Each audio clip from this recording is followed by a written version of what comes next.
kredibel. LAI saja, petinggi-petinggi LAI itu semuanya adalah orang-orang hebat, teman. Orang-orang terpelajar, kawan. Tapi terjemahannya saja tahun by tahun direvisi. Kok percaya teks Septuaginta yang tidak tahu siapa yang menerjemahkan?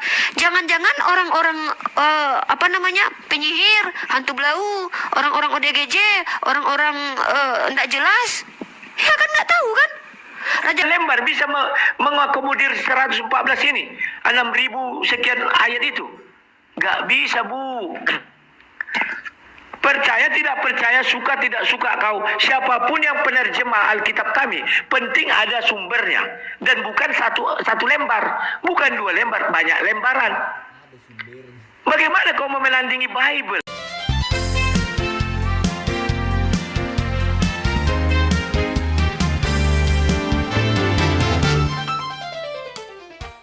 Shalom, apa kabar saudara-saudaraku yang diberkati oleh Tuhan? Saya berdoa saudara-saudara semuanya sehat selalu dan diberkati oleh Tuhan ketika menyaksikan video ini. Terima kasih banyak karena saudara telah ikut mendukung pelayanan Pastor Daud di media YouTube ini. Ya, kali ini kita akan menyaksikan Abang Rudi Yohanes sedang menjabarkan dan menjawab pertanyaan Uni Rifa yang nyeleneh, yang sering sekali tanpa dia sadari sudah mencoba menjelaskan secara gabut dan tidak jelas, dan terkadang bahkan bisa dikatakan menghina. Namun ketika Bang Yohanes menjelaskan bahkan menjawab pertanyaannya, Uni Rifa serta krunya seakan-akan panas dan terbakar, dan akhirnya mencoba memberhentikan Bang Rudi Yohanes ketika menjelaskan pertanyaan-pertanyaan dari Uni Rifa. Seperti ini videonya. Yang menerjemahkannya tidak kredibel. LAI saja, petinggi-petinggi LAI itu semuanya adalah orang-orang hebat, teman. Orang-orang terpelajar, kawan. Tapi terjemahannya saja tahun by tahun direvisi. Kok percaya teks Septuaginta yang tidak tahu siapa yang menerjemahkan? Jangan-jangan orang-orang penyihir, hantu belau, orang-orang ODGJ, orang-orang tidak jelas. Ya kan nggak tahu kan? Raja Ptolemy mengumpulkan orang-orang, katanya rabi-rabi Yahudi. Jangan-jangan orang sesat, jangan-jangan orang Parisi, jangan-jangan orang Saduki. Kan jangan-jangan bisa terjadi. Kalau penulis Al-Quran jelas, sahabat baginda Rasul, mereka adalah penulis wahyu. Begitu ya. Tolong dijawab pertanyaan saya tepat ya. Pertanyaan saya ulangi Bang Rudi. Saya tuh enggak mau bertele-tele ya. Pertanyaan saya yang ingin saya tanyakan kepada Bang Rudi, kan penterjemah Septuaginta enggak tahu ya Bang ya? Enggak tahu ya. Itu berbahaya ya, sama seperti LAI berbahaya. Saya tanyakan kepada Bang Rudi. Tahun berapa di kanon Perjanjian Lama menjadi satu kitab, berkumpul dari Taurat itu dengan kitab-kitab lainnya? Yang kedua, dari mana abang tahu bahwa kalian Katolik yang betul secara kitab suci atau kalian Protestan yang betul, Martin Luther yang betul? Karena Protestan atau Bang Rudi ini nggak sama kitabnya dengan orang Katolik. Itu tanggapan abang juga tuh, tanggapi nanti Katolik itu ya. Mereka bilang bahwa kalian Protestan mengurangi kitab suci. Jangankan kitab suci loh Bang, firman Tuhan saja tidak boleh dikurangi loh.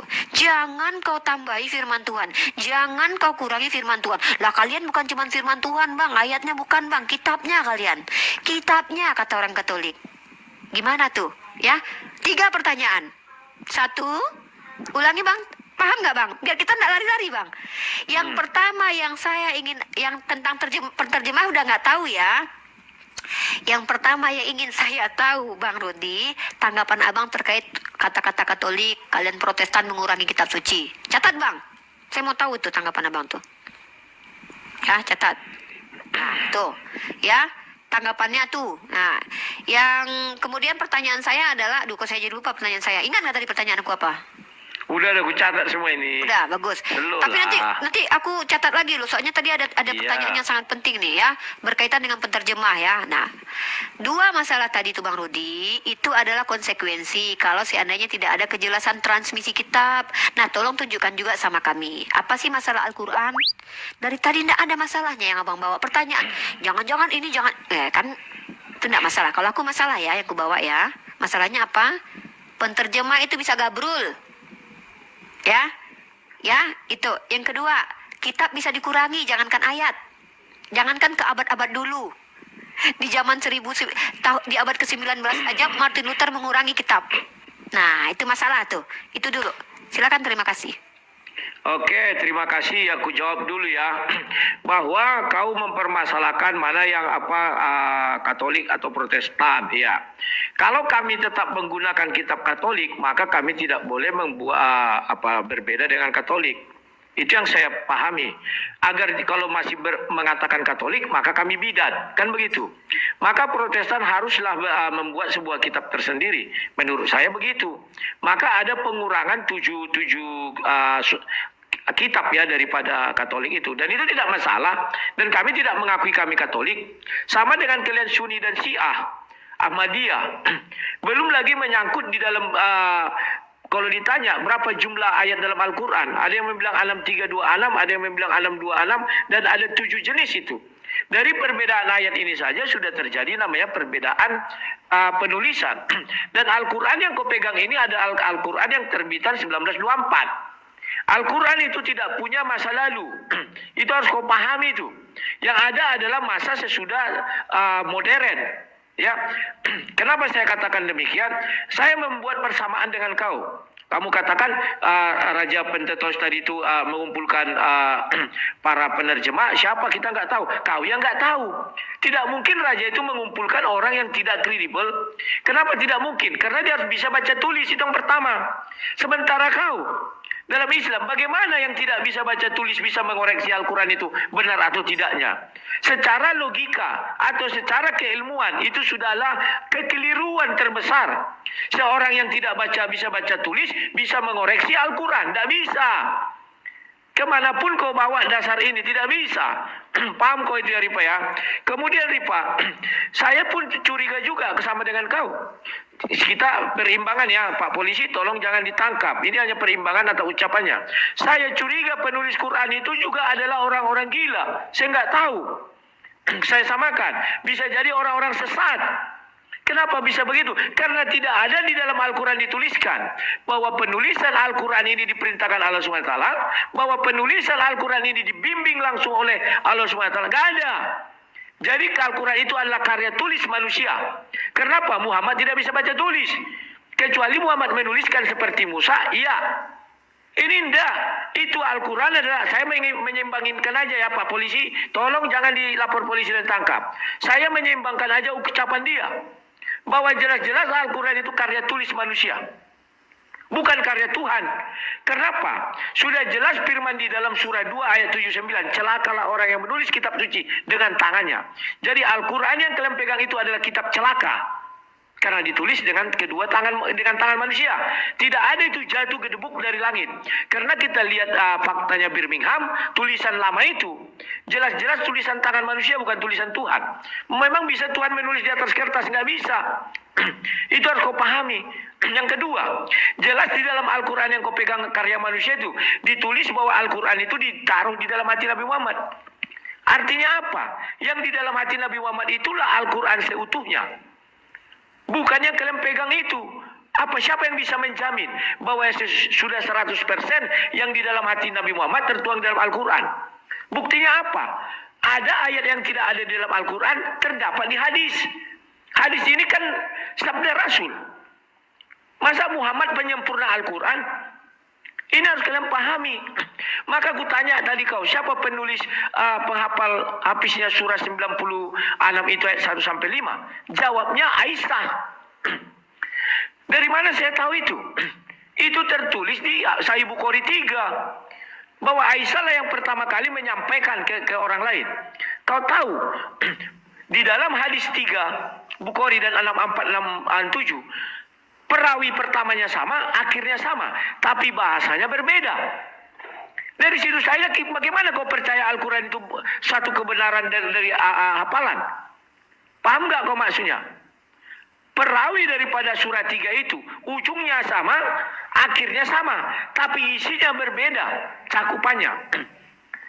Kalau orang lain bisa kau bohong-bohongnya, aku nggak bisa. Oke, sekarang ingat ya, ini penyeimbangan. Sekarang kita berbicara, tadi kau bilang kemuliaan.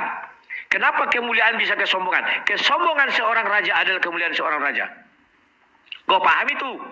Jadi menerjemahkan Alkitab itu tidaklah kata per kata atau letter let. Karena dilihatnya di situ kesombong, kau cari semua raja itu sombong, itulah kemuliaannya.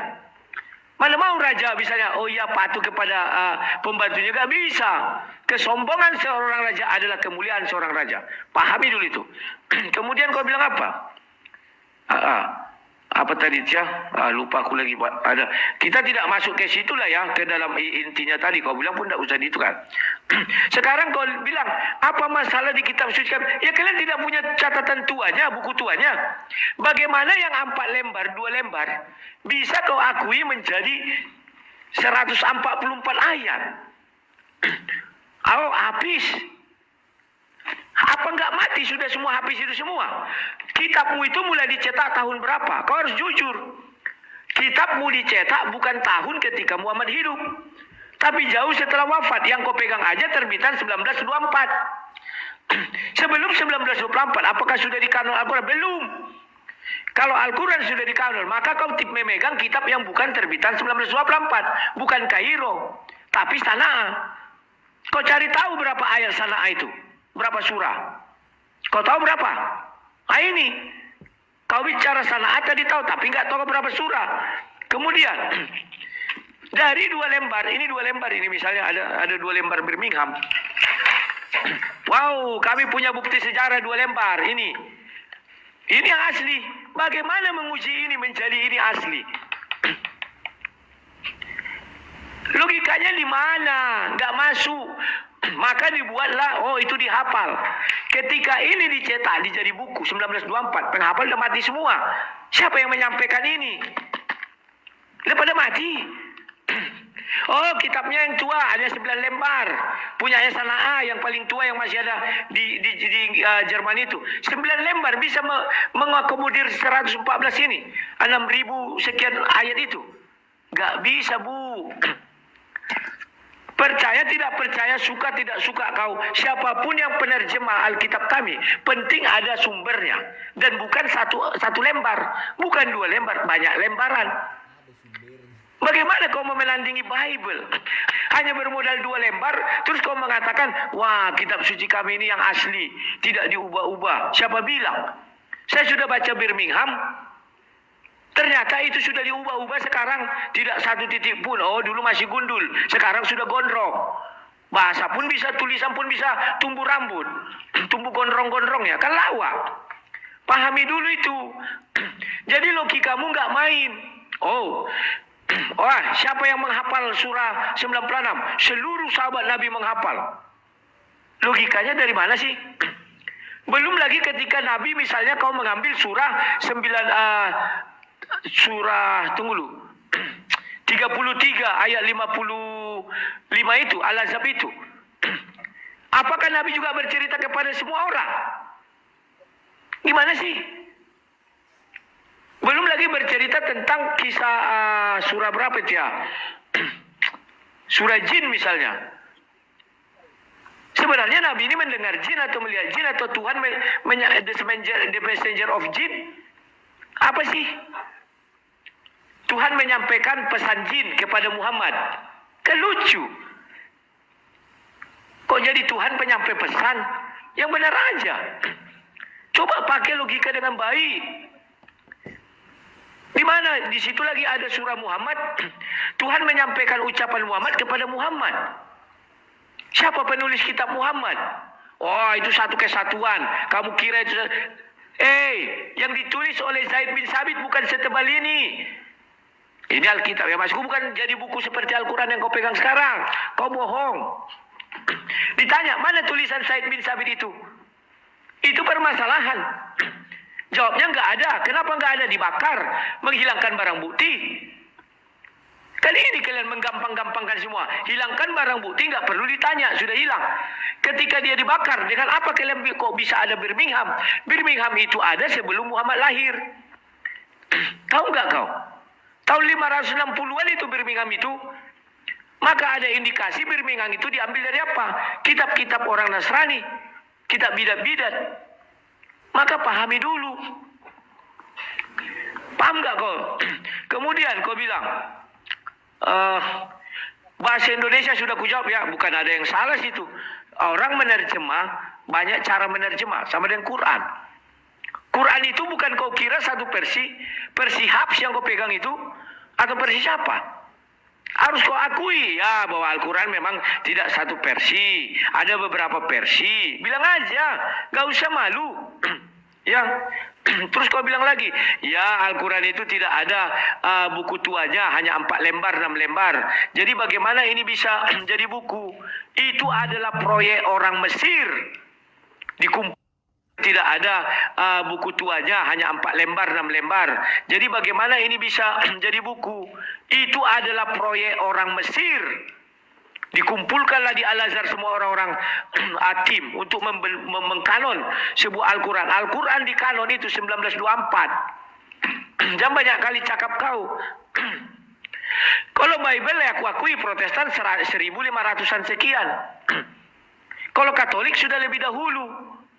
Apakah berbeda Roh Kudus kami di dalam dengan tidak berbeda? Kenapa Kristen menghilangkan? Kan sudah kujelaskan. Kalau Kristen masih memakai kitab ini dan tetap orang Protestan dan mengatakan dia Katolik, berarti kami bidat. Agar jangan bidat apa keluar dia dari situ. Sama dengan Islam, Sunni dan Syiah atau Sunni dan Ahmadiyah lah contohnya Islam dan Ahmadiyah. Dia harus keluar baru tidak dikatakan bidat.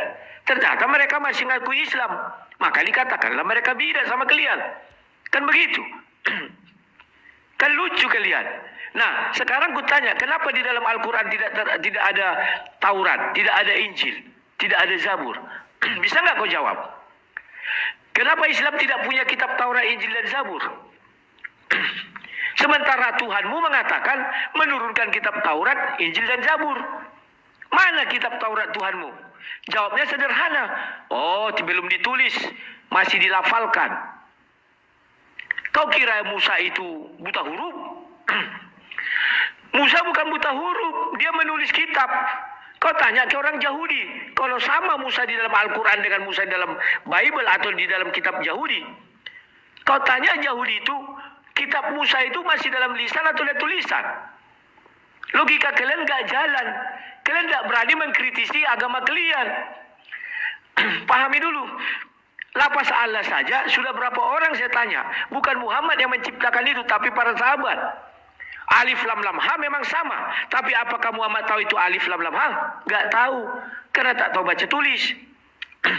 Itu masih alif lam hal biasa. Lapas Allah yang sekarang ini loh, yang kubilang kutujukan tadi. Itu abadi enggak? Kalian mengakui itu abadi, kekal.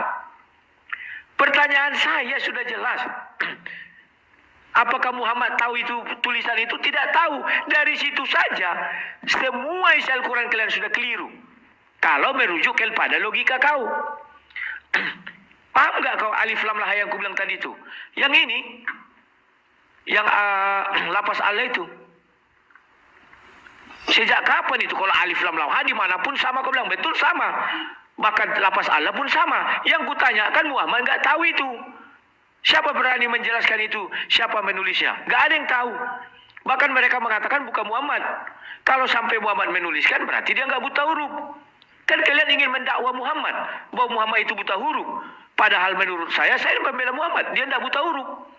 Bagaimana seorang pedagang bisa buta huruf? Gak ada cerita.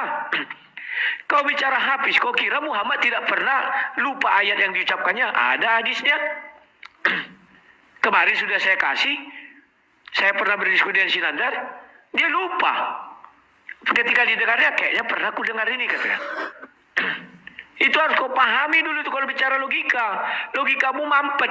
Lapas Allah saja yang sekarang banyak di Quran itu. Muhammad tidak menuliskan. Ku bukakan dulu satu ya.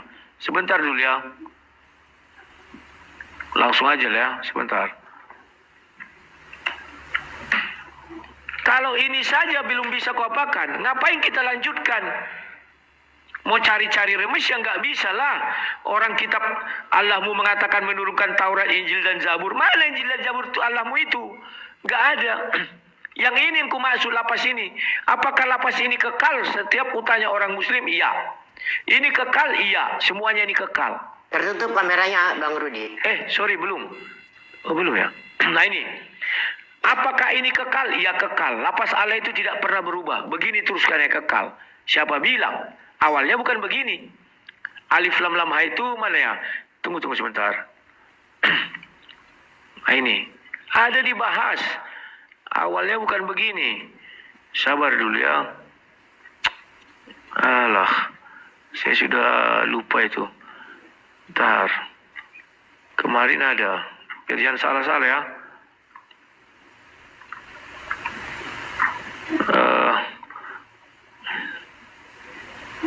Lapas Allah pertama.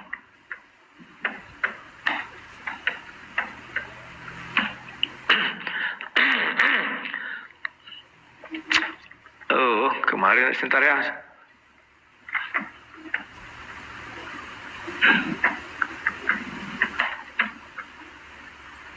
Bentar. Biar jangan salah-salah. Aduh, kemarin aku ada ini ya, nampak. Sekarang kok nggak ada nih. Lapas Allah pertama sekali bukan begitu. Jangan kau bohong-bohongan lah. Sebentar ya. Ya, silakan Bang. Silakan ambil waktunya. Kalau memang Ya, itu sama. perlu, sangat perlu diperlihatkan boleh. Perlu, tunggu dulu. Ya, silakan. Alah, Santai. aku udah lupa. Sabar dulu ya.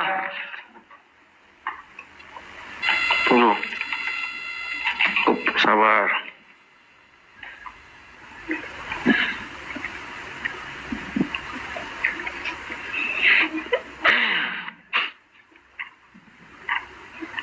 Sebentar. Oh.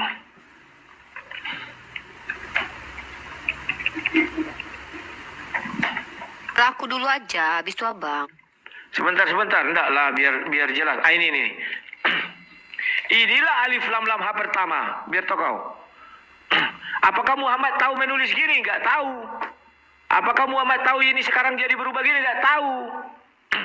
Dari situ saja nggak bisa kami percayalah ucapanmu. Sedangkan lafaz Allah aja tidak dikoreksi Muhammad. Kok bisa-bisanya kau katakan ini gimana? Kemana bang? Pause Bang. Bang Rudi. Bang Debater. Mbak Sedang Rudi? terjeda. Woi, Bang Rudi. Sabar. Oke, lanjut. Suaranya sudah Sabar. keluar. Ya, lanjut. Ya, sorry, sabar. Salah pencet, maklum lah. Kalau TikTok ini tuh kelemahannya harus bolak-balik kamera. Dari situ saja, Rifa, kata Allah saja sudah keliru kalian semua. Kenapa bisa berubah jadi begitu? Dan sekarang di Al-Quran yang kau pegang kan begitu. Pahami, Muhammad tidak pernah mengoreksi Al-Quran setitik pun, tidak pernah mengoreksi. Setelah dia wafat baru di kanon. Hasil kanonnya itu kemana? Oh, dibakar zaman Utsman. Menghilangkan barang bukti. Buktinya ada masih yang Birmingham itu 500 sekian. Sebelum Muhammad lahir sudah ada Al-Quran. Kan lucu. Lanjut. Kemudian kau bilang,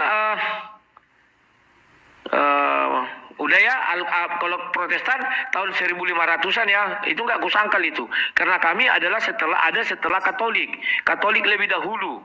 Itulah bapak kami, itu tidak pernah kami sangkal. Kalau Muslim bagaimana untuk mengaburkannya? Cukup ditulis di Al-Quran, Taurat, Zabur, Injil. Ditanya mana ayatnya, nggak tahu.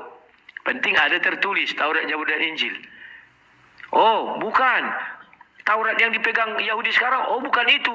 Kenapa bukan itu? Karena sudah diubah-ubah. Bisa nggak kau bertanggungjawabkan kepada Yahudi kau berdiskusi sudah diubah-ubah? Dicabai mulutmu sama Yahudi? Itu biar kau tahu. Lantas di mana Taurat Allah SWT? Nggak ada. Di mana Injil Allah SWT? Nggak ada. Di mana Zabur Allah SWT? Nggak ada. Al-Quran pun sebenarnya nggak ada. Karena tidak ada perintah penulisan. Dan tidak ada dibuat di keterangan di situ. Al-Quran ini ditulis seperti Injil. Di Sahih Bukhari 3. Apa dibilang? Waraka bin Naufal menulis Injil seizin Allah SWT. Waraka bin Naufal menulis Injil dalam bahasa Arab sesuai kehendak Allah. Mana Al-Quran? Ada nggak dibilang Al-Quran ditulis sesuai kehendak? Allah, nggak ada. Surah 15 ayat 9, di situ dikatakan Allah memelihara. Al-Quran yang mana dipelihara? Apakah yang sudah buku? Pada saat itu belum ada yang buku. Yang dipelihara yang mana? Yang di dalam hati Nabi Muhammad. Itu namanya Al-Quran. Yang kau pegang itu bukan Al-Quran namanya, tapi apa? Apa kalian bilang itu? Mushaf. Bukan itu Al-Quran. Mana terjemah kau Al-Quran yang di dalam hati Nabi Muhammad? Buktinya apa? Apa yang tidak ada di Al-Quran ada di hadis. Kenapa ada di hadis? Karena belum semua Al-Quran itu turun ke dalam firman Tuhan itu belum masuk dalam Al-Quran. Itu buktinya, faktanya. Maka hadis itu kapan lahirnya? Jauh-jauh hari. Tujuannya apa? Untuk melindungi Al-Quran. Itu fakta. Tanpa hadis Al-Quran ini lumpuh. Bisa nggak Al-Quran itu berdiri sendiri? Kita uji. Tanpa istimewa ulama, tanpa asbabun, bisa nggak dia berdiri sendiri? Tidak bisa. Setiap ditanya apa tentang Al-Quran, pasti harus lari ke hadis. Wah, asbabun. Tidak bisa berdiri sendiri. Siapa yang buat asbabun? Manusia kan? Mana ada Allah berfirman, ya asbabun itu ini. Kenapa kau juga percaya hadis? Sementara Allah SWT tidak ada berfirman dalam Al-Quran. Ya, hadis itu kami juga yang memeliharanya. Enggak ada. Terus kau percaya apa sekarang? Enggak ada yang bisa kau percayai kalau mengutip kata-katamu. Kalau kami masih ada. Buku-buku tua itu masih ada. Terserah mau salah tafsir, mau apa, penting ada buku tuanya. Lah kalian buku tuanya enggak ada. Jangan kan salah tafsir, salah tulis. Belum dikoreksi Muhammad itu. Lantas dari mana sumber yang 114 ayat itu hanya ada dua lembar itu? Bagaimana itu ada? Oh, Hafiz. Orang dicetaknya 1924, Hafiznya sudah pada koid semua. Dari mana sumber dia menceritakan itu kembali? Oh, Sana'ah berapa surah? Tahu nggak kau Sana'ah berapa surah? Panjang kali, Wak. Oke, iya Bang. Saya ini banyak ingatkan, sekali. maaf ya, saya ingatkan Bang, sebentar ya, saya interupsi sebentar, saya pause timernya. Untuk Sebentar, giliran sebentar. Abang tadi dalam satu giliran sudah sampai 20 menit ya. Oke. Loh, kita tidak ada perjanjian begitu. Boleh, silakan, Pak. Saya cuma Kita mengingatkan, Bang. perjanjian, silakan. Iya. Sama Saya dengan iya, dia, aku diam aja. Mau Makan berapa 1 jam, lama dia, 1 aku jam. diam aja. Iya, 1 jam. Jangan marah-marah lah. Kan cuma Ini banyak kali diingatkan. pertanyaanmu, ha? Iya, 1 jam. Ya, begitulah kalau semua hamba-hamba Tuhan, apologet atau para pendeta mencoba masuk ke dalam room Islam, biar bagaimanapun mereka punya hak, punya otorita untuk memotong, bahkan memberhentikan suara, atau bisa dikatakan menyetop dan tidak perlu dijelaskan. Kalau mereka sudah merasa terpojok atau mungkin telinga mereka mulai panas mendengar ulasan daripada para apologet Kristen yang mencoba menantang mereka debat di roomnya mereka sendiri. Nah, dari sini kita tahu, saudara, sepintar-pintarnya apologet Kristen, kalau masuk di room mereka, pastilah akan menjadi bulan-bulanan bagi mereka. Dan ini menjadi pembelajaran lain kali agar tidak perlu merasa hebat dan tidak perlu merasa lebih pintar di room orang lain. Biar bagaimanapun, orang yang pintar di sana akan menjadi bodoh karena tetap mereka tidak akan pernah mengatakan iya dan saya setuju. Tidak akan mungkin. Jadi buat teman-teman semuanya, apa yang dilakukan oleh Bang Rudi Yohanes ini memang sudah luar biasa dengan penjelasan, dengan pengetahuan, dengan data yang cukup akurat. Tapi tetap saja bagi mereka itu tidak akan menjadi masuk hitungan karena hati mereka sudah bebal dan pikiran mereka juga sudah bebal dan mereka tidak akan menerima nasihat, apalagi ajaran yang baik dan yang benar. Baiklah saudaraku, ini berkati oleh Tuhan, sampai di sini perjumpaan kita. Terima kasih banyak buat semuanya dan waktu yang saudara berikan. Sampai jumpa di video berikutnya. Tuhan Yesus memberkati. Shalom.